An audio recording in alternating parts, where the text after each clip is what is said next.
আসসালামু আলাইকুম।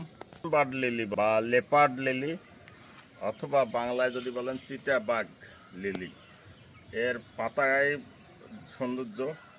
পাতাগুলো দেখেন সবুজ এবং ছোপ ছোপ দাগ, আর এর ফুল কিন্তু সাদা এবং তুলার মতো দেখতে, এবং ফুলের চাইতে পাতার সৌন্দর্যটাই বেশি। এটা ইনডোর আউটডোরে রাখা যায়, তবে সরাসরি রোদে রাখলে দেখেন যে রোদে রাখার কারণে পুড়ে যাওয়ার একটা সম্ভাবনা থাকে। এটা ছাড়া আপনার পানি জমবে না এরকম মিডিয়া দিয়ে আপনি এটা সাজাতে পারেন এবং এর সৌন্দর্য উপভোগ করতে পারেন। আর এর বংশবিস্তার এখানে দেখেন যে এর পাশ দিয়ে প্রচুর বাল্ব বের হয়, যে বাল্বের মাধ্যমে বংশ বিস্তার করে।